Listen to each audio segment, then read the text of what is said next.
नमस्कार दोस्तों, स्वागत है एक बार फिर से आप सभी का हमारे चैनल मट्टू 2664 पे। आशा करते हैं आप सब बहुत अच्छे से होंगे। तो सुबह का टाइम हो रहा है दोस्तों 8:38 का, और आज हमारा जो ब्लॉग है वो दिल्ली से लेकर धनौल्टी तक का हम बना रहे हैं आप लोगों के लिए।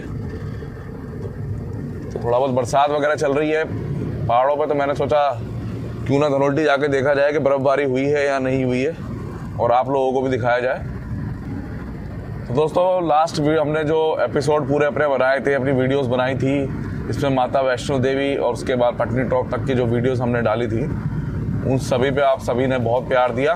उसके लिए आप सभी का दिल से धन्यवाद। आगे भी हम आपके लिए ऐसे बड़े एपिसोड लाएंगे। तो दोस्तों धनौल्टी के लिए हमारे पास दो ऑप्शन रहते हैं जाने के लिए। एक रहता है वाया देहरादून और एक रहता है वाया ऋषिकेश। जैसा कि आपने मेरे लास्ट ईयर वीडियो में भी देखा होगा, मैंने आपको ऋषिकेश से धनौल्टी का रास्ता दिखाया था, जिसमें ना तो जाम लगता है और ना ही वहाँ पे आपको ज़्यादा समय लगता है धनौल्टी तक पहुँचने में। तो इस बार भी हमारा जो ब्लॉग है वो वाया ऋषिकेश ही है। हम आपको वाया ऋषिकेश दिखाते हैं। तो वाया ऋषिकेश ही आप लोगों को दिखाते हैं कि दिल्ली से कितना समय लगता है हमें धनौल्टी तक पहुँचने में। तो हर बार तो हमारी वीडियोज़ जो होती हैं वो मॉर्निंग में शुरू होती है। इस बार हमने 8:38 पर शुरू करी है गाजीपुर बॉर्डर से, और निकल गए हम धनौल्टी के लिए।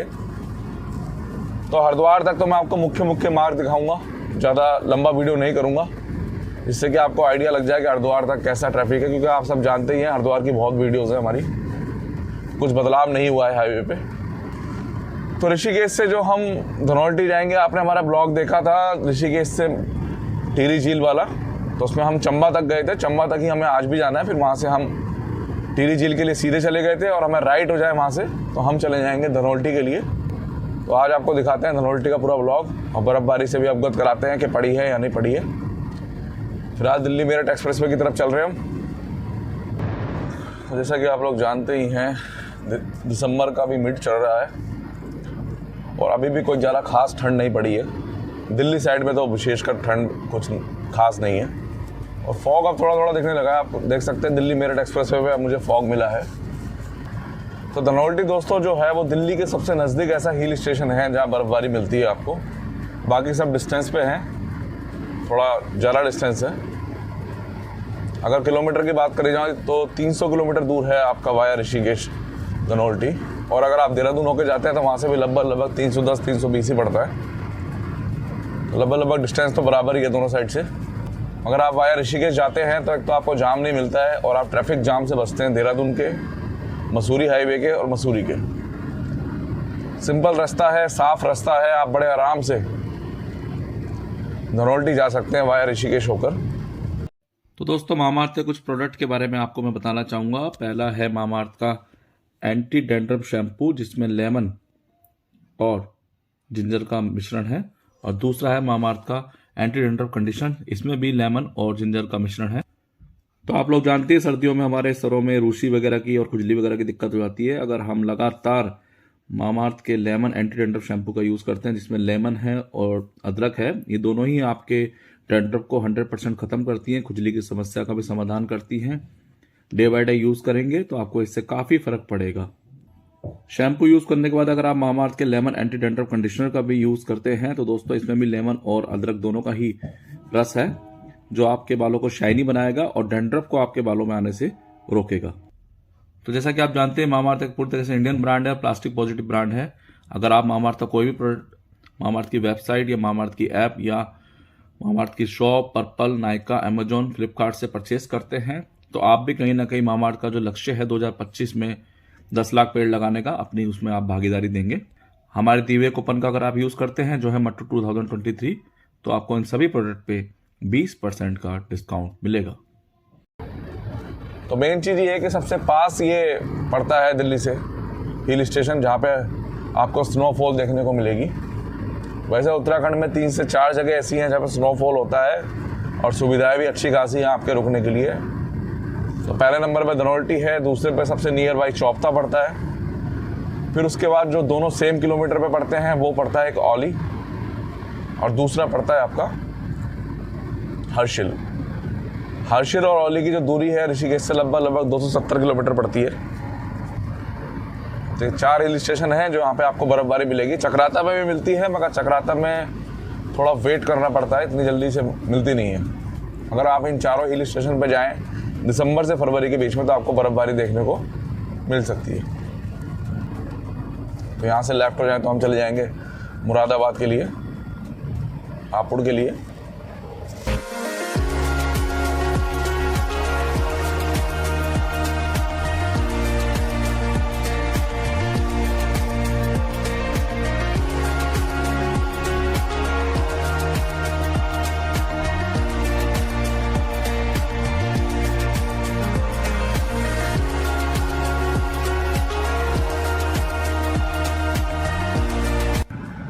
दिल्ली मेरठ एक्सप्रेसवे का टोल हो गया है ख़त्म और ठीक आधा घंटा लगाया मैं गाजीपुर बॉर्डर से यहाँ तक, क्योंकि 9:38 हो गए।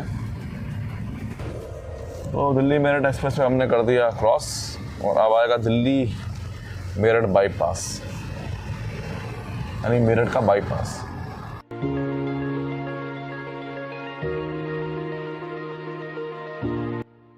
दिल्ली मेरठ एक्सप्रेस पे क्रॉस करने के बाद हम आ गए हैं मेरठ बाईपास पे। और मेरठ बाईपास की कुछ खूबियाँ हैं, मैं आपको बता देता हूँ। एक तो यहाँ पे आपको रॉन्ग साइड ट्रैफिक ज़रूर मिलेगा, मतलब बहुत लोग हैं जो यहाँ रॉन्ग साइड भी आते हैं, तो आपको उनसे बच के चलना है। ये देखिए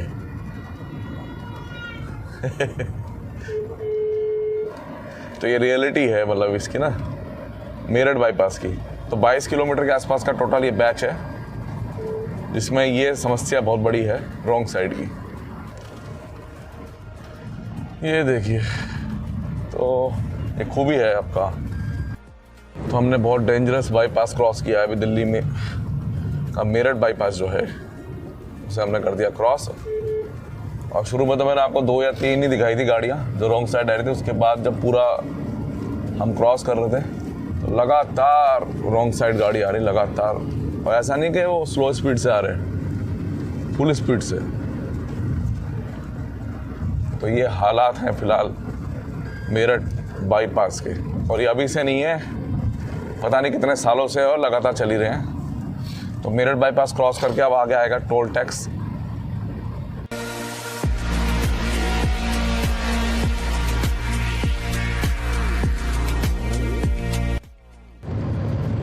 तो बाईपास क्रॉस करते ही आ जाएगा आपका ये टोल। और इस टोल की एक खूबी है, मैं आप लोगों को बताना चाहूँगा। भैया खूबी ये है कि ये टोल जो है ना दोनों साइड से सेम रेट पर कटता है। और आप बोलेंगे दोनों साइड से सेम रेट का क्या मतलब है? तो सेम रेट का मतलब ये है, चाहे आप 24 घंटे में आओ चाहे आप 1 घंटे में वापस आओ, आपको 110 रुपये ही देने पड़ेंगे आने जाने के। तो ये इसकी खूबी है। तो बेशक ठीक है, हम लोग तारीफ़ करते हैं हर चीज़ की, हाईवेज़ पे काम जो हो रहे हैं उनकी बहुत तारीफ़ करते हैं, मगर कुछ जगह सुधार की ज़रूरत है जिस पे गवर्नमेंट को ध्यान देना चाहिए। और जैसे कि ये टोल है, इस पर ना कोई सुनवाई नहीं है, मतलब आने जाने का आपको सेम टोल देना है, चाहे आप 24 घंटे में आओ। और 24 घंटे के बाद तो हम सब जानते ही हैं कि हमें सेम ही देना पड़ता है चाहे हम किसी भी टोल पर जाएँ। तो ये इन चीज़ों पे थोड़ा सुधार की ज़रूरत है, तो गवर्नमेंट को थोड़ा देखना चाहिए। अब आगे दोराला, फिर खतौली बाईपास, फिर मुजफ्फरनगर बाईपास, छपार, फिर मंगलोर, और मंगलोर से रुड़की बाईपास, और फिर हरिद्वार पहुंच जाएंगे हम। तो बढ़ रहे हैं आगे।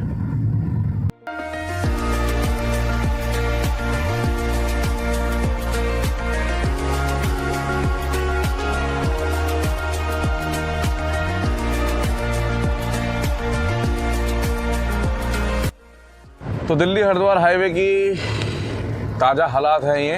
हल्का हल्का फोगा सा हो रहा है, मगर फॉग नहीं है पूरा ना। और अब ना इस पर ट्रैफिक ना ठीक ठाक चलने लगा।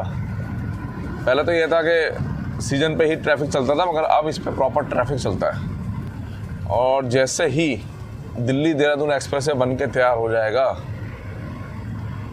तो इस पे से ट्रैफिक 50% घट जाएगा, क्योंकि मैक्सिमम ट्रैफिक जो होता है ना इस पर वो देहरादून का ज़्यादा होता है। बाकी ये है कि सारा 4 लेन बना दिया गया है। ये आपका नेपाली फार्म यानी हरिद्वार से भी 15 किलोमीटर आगे तक, और उसके बाद देहरादून तक तो पूरा ये आपको पता ही है 4 लेन है। ऋषिकेश यानी लास्ट के 9 किलोमीटर अगर आप ऋषिकेश जाते हो हरिद्वार से तो लास्ट के 9 किलोमीटर पे अभी भी कोई मुझे प्लान दिख नहीं रहा कि किस तरीके का रोड का मैपिंग करेंगे या क्या करेंगे, श्यामपुर फाटक का क्या करेंगे, तो अभी कुछ दिख नहीं रहा है। तो आगे आने वाला खतौली, उसके बाद हम खतौली बाईपास लेंगे।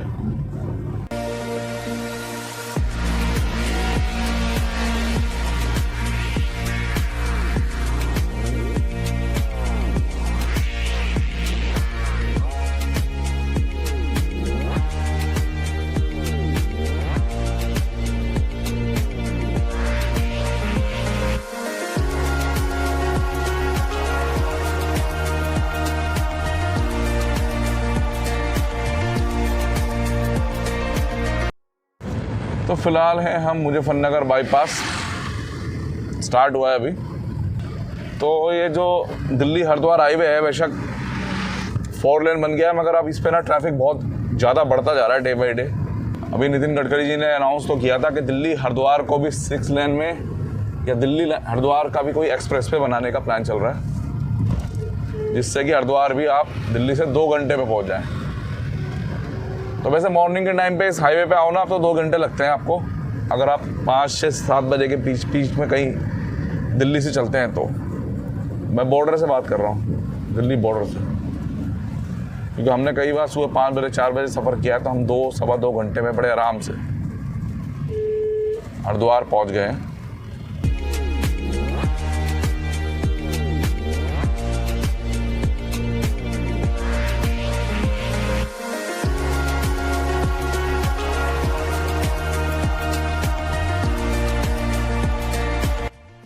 मुजफ्फरनगर का बाईपास क्रॉस करते ही आपको थोड़ा सा ट्रैफिक में रिलीफ मिल जाएगा, थोड़ा सा, ज़्यादा नहीं है, थोड़ा सा मिल जाएगा, क्योंकि आधा ट्रैफिक आपको पता है सीधा वाया देवबंद देहरादून की तरफ चला जाता है। जब तक दिल्ली देहरादून एक्सप्रेस वे नहीं बना, जब तक तो वाया मेरठ ही मुजफ्फरनगर ही लोग जो होकर जाते हैं। रास्ते 2 हैं, वाया देवबंद चले जाओ या वाया मंगलोर चले जाओ। तो बढ़ रहे हैं फिलहाल आगे।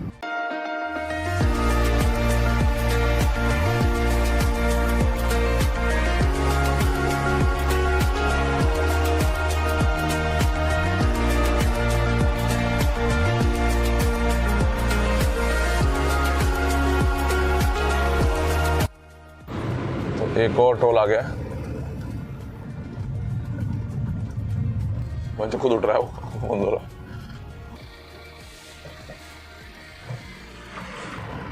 तो पहले था यहाँ पे 50 रुपये टोल, अभी है फिलहाल 60 रुपये। और सर्दियों में भी लोग देखो गन्ने का जूस पी रहे हैं। उसका रीजन है क्योंकि ये बेल्ट जो है आपकी गन्ना बेल्ट है, तो आपको फ्रेश जूस मिलेगा बिल्कुल।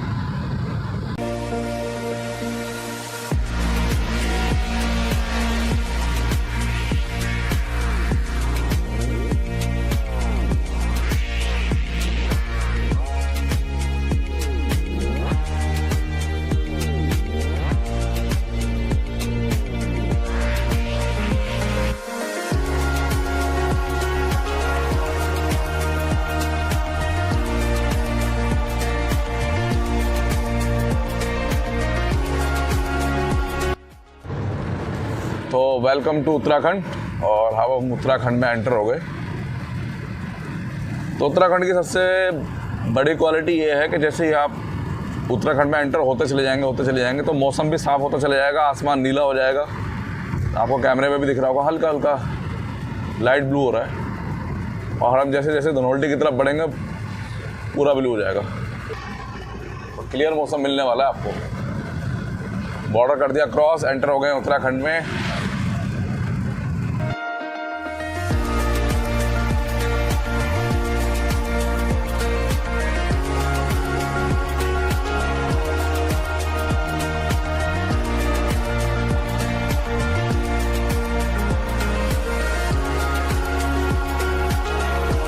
इस रूट पे मंगलोर ऐसा है जहाँ पे ये स्थिति बनी रहती है। उसका जो रीज़न है वो ये है, इकबालपुर का पीछे से कट जाता है, जिसके लिए अगर ये यूटर्न लेके आए तो इनको लगभग 1 किलोमीटर घूम के आना पड़ेगा।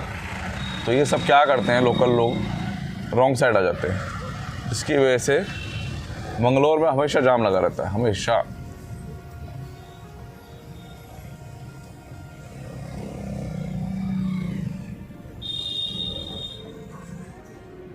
तो इस पूरे रूट पे एक रुड़की बाईपास ही ऐसी जगह है जहाँ पे आपको स्पीड की लिमिट का ध्यान रखना है, क्योंकि यहाँ पे खड़े रहते हैं स्पीड वाले। बाकी तो आपको थोड़ा बहुत ऊपर नीचे चल जाएगा, मगर यहाँ पे आपको स्पीड लिमिट का ध्यान रखना है। फिलहाल है हम रुड़की बाईपास पे।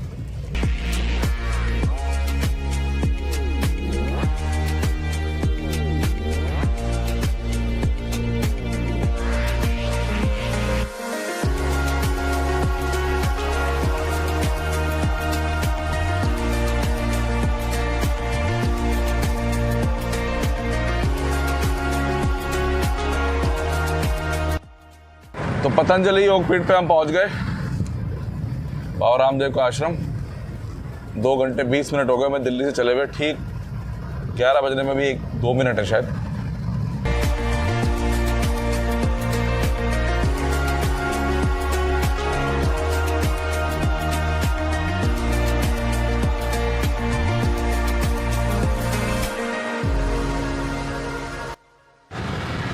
तो ये है इस रूट का फाइनल टोल, मतलब लास्ट टोल है, और चौथे नंबर का है दिल्ली से।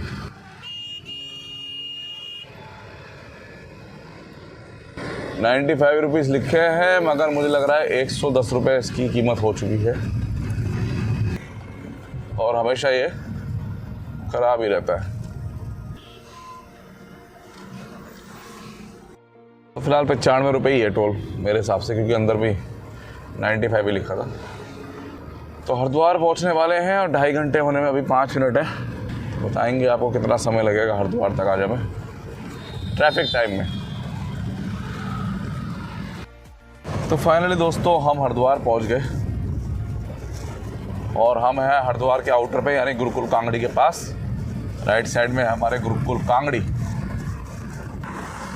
तो हरिद्वार हम फिलहाल पहुंच गए हैं, और दिल्ली से अगर समय की बात करूं तो दोस्तों हमें लग गए 2 घंटे 36 मिनट, क्योंकि टाइम जो हो गया है वो लगभग 11:19 हो गए। सॉरी 11:25 हो गए। तो 11:25 का टाइम हो गया, और ट्रैफिक टाइम में नॉन स्टॉप गाड़ी चल रही है। अभी तक गाड़ी हमने कहीं भी नहीं रोकी, सिंगल ब्रेक भी नहीं है, और हम हरिद्वार पहुंच गए हैं। तो ये प्रैक्टिकल टाइम है कि जब हम ट्रैफिक टाइम में निकलते हैं 8-9 बजे के आसपास, तो हमें 2.5 घंटे के आसपास लग जाता है, और अगर यही हम 2 घंटे पहले निकलें 6 बजे के आसपास, तो हम लगभग 2 घंटे में हरिद्वार पहुंच जाते हैं। तो ये फ़र्क है मॉर्निंग में निकलने में, और यही फ़र्क है मॉर्निंग में निकलने में और थोड़ा ट्रैफिक टाइम में निकलने में। तो हरिद्वार फिलहाल हम पहुंच गए, अब करते हैं हरिद्वार क्रॉस और मिलते हैं आपसे आगे।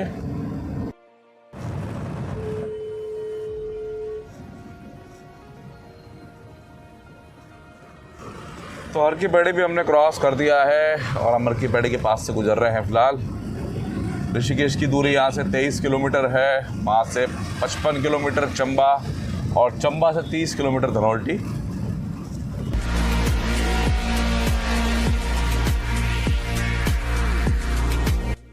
बहुत जल्द आपको जो ये दूधाधारी चौक का जाम था ना, उससे छुटकारा मिलने वाला है, क्योंकि आपको सामने दिख रहा होगा फ्लाईओवर ऑलमोस्ट बन के तैयार है, और बहुत जल्दी इस पर ट्रैफिक रन करने लग जाएगा। तो जो हमें नीचे जाके जाम झेलना पड़ता है, हमें मिल जाएगी इस सब चीज़ों से मुक्ति, क्योंकि ये बहुत प्रेशर वाला इलाका है फिलहाल। और यात्रा के टाइम पे तो बहुत बुरा हाल है यहाँ पे, या सीजन के टाइम पे भी। तो इस फ्लाईओवर को बनने में लग गया 1.5 साल। पिछले साल जून में ये स्टार्ट हुआ था, और अब जाके ये पूरा हुआ है। तो ट्रैफिक मूवमेंट बहुत नॉर्मल सी है, ऐसा नहीं है कि कुछ ज़्यादा ट्रैफिक है, नॉर्मल ट्रैफिक मूवमेंट है। और जब ये पुल बन जाएगा तो आपको मुश्किल से 2 से 3 मिनट लगने वाले हैं इस पूरे डाइवर्जन वाले हिस्से को क्रॉस करने में। तो इतना फ़र्क आ जाएगा।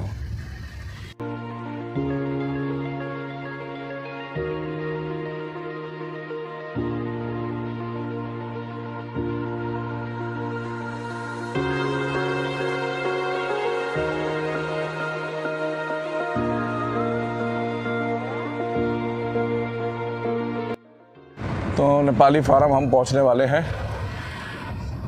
तो नेपाली फार्म से आगे है श्यामपुर फाटक, जहां पे अभी भी कोई समाधान नहीं निकाला गया है। ना ही वहाँ पे कहीं दिखता है कि वहाँ पे कोई पुल बनाने का काम या नई रोड बनाने का काम चल रहा है। तो देखते हैं, बताते हैं आपको।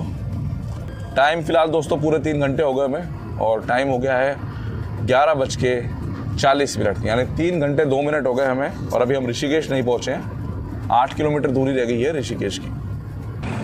तो धनोल्टी की तरफ फ़िलहाल हम जा रहे हैं, और स्थिति है कि श्यामपुर फाटक में आज जाम कम है, और ये है आपका श्यामपुर का फाटक। हमेशा इसमें 1-1 किलोमीटर का जाम लगा रहता है, मगर आज थोड़ा सा ये फ्री है। तो चलिए इसे क्रॉस करते हैं, फिर मिलते हैं। 5 मिनट भी नहीं लगे हमें श्यामपुर का फाटक क्रॉस करने में, क्योंकि ट्रैफिक बिल्कुल ना के बराबर है। आसमान देखो दोस्तों, मैंने कहा था ना आपको स्टार्टिंग में, जैसे जैसे हम उत्तराखंड में एंटर होते चले जाएंगे आसमान और नीला होता चला जाएगा। देखो और नीला हो गया ये, और जब हम धनोल्टी पहुँचेंगे ना तो ये और ज़्यादा ब्लू हो जाएगा। फिलहाल बरसात के होने के चांसेस लग रहे हैं, तो हो सकता है धनोल्टी में हमें बारिश मिल जाए, तो वो भी दिखाते हैं हम आपको। अब यहाँ से हम बढ़ रहे हैं ऋषिकेश के लिए। तो ये पीछे वाला जो रोड है जो नटराज चौक की तरफ जाता है आपका, श्यामपुर फाटक के बाद जब आपको लेफ़्ट साइड में डाइवर्ट कर देते हैं, ये सिंगल ही रोड है आने जाने का, 7-8 किलोमीटर। इसमें क्या है ना, थोड़ा सा गाड़ी स्पीड नहीं बना पाती, क्योंकि 2 व्हीलर्स वाले और लोकल्स के जो हैं वो सब इस पर चल रहे होते हैं। रात में इसमें थोड़ा हाथी आने का भी डर रहता है। अब तो पता नहीं, पहले जो आ जाता था। तो इस पर थोड़ा सा आपको संभल के चलने की ज़रूरत है। आगे आएगा नटराज चौक, मुश्किल से 2-2.5 किलोमीटर रह गया। तो नटराज चौक दोस्तों हम पहुंच गए, और दिल्ली से जो हमें नटराज चौक तक पहुंचने में समय लगा है वो लगा है 3 घंटे 15 मिनट, क्योंकि टाइम हो रहा है 11:53। तो 11:53 हो गए हैं और हम पहुंच गए हैं नटराज चौक। अभी हम ऊपर जैसे पहाड़ चढ़ना शुरू करेंगे ना, तो एक ब्रेक भी लेंगे 15 से 20 मिनट का, क्योंकि एक ब्रेक की ज़रूरत होती है। फिलहाल नटराज चौक हमने क्रॉस कर दिया और हम बढ़ गए सीधे धनोल्टी के लिए। ट्रैफिक स्मूथनेस की बात करूं तो बस आपका नेपाली फार्म से और ऋषिकेश यहाँ तक अभी तक ट्रैफिक स्मूथ नहीं है, मतलब नॉर्मल चल रहा है, मगर प्रॉपर स्मूथ नहीं है जैसा होना चाहिए था। पहाड़ चढ़ना दोस्तों हम शुरू हो गए हैं, और यहाँ से लेकर अब आपका लगभग धनोल्टी तक हम चढ़ाई ही चढ़ेंगे। बीच में एक 15 किलोमीटर का पैच छोड़कर, उस 15 किलोमीटर में हम नीचे की तरफ उतरेंगे, बाकी पूरे रास्ते हम ऊपर चढ़ेंगे। अब यहाँ से तो धनोल्टी की दूरी है लगभग 80 किलोमीटर है। अब 80 किलोमीटर आपको हिल पे गाड़ी चलानी है। वाया मसूरी जाते हैं आप, तो देहरादून के बाद आपको 40-45 किलोमीटर एक चलना है हिल पे, और वहाँ से फिर मेरे ख्याल से 30 किलोमीटर आपको एक चलना है। तो वहाँ से भी 70-75 किलोमीटर आपको हिल चलना होता है। बट दोनों ही रास्तों में फ़र्क क्या है? फ़र्क ये है कि इस रास्ते पे आपको नहीं मिलेगा बिल्कुल भी ट्रैफिक, और उस पर मिलेगा आपको बढ़िया ट्रैफिक। तो ये फ़र्क है दोनों में। तो आगे आएगा भद्रकाली चेक पोस्ट, और उससे हम हो जाएंगे लेफ़्ट।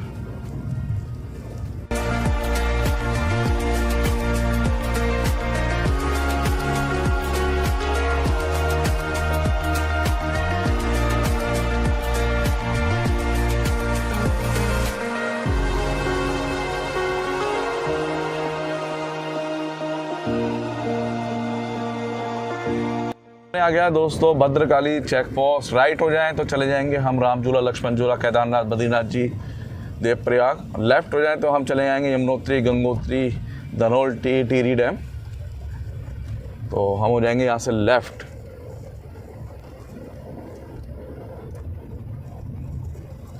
तो आपको एक बात कहना चाहूँगा, थोड़ा पहाड़ों पे स्पीड लिमिट का, ट्रैफिक नियमों का आपको पालन करना पड़ेगा, क्योंकि अब उत्तराखंड के पहाड़ों पे थोड़ी सख्ती होने लगी है।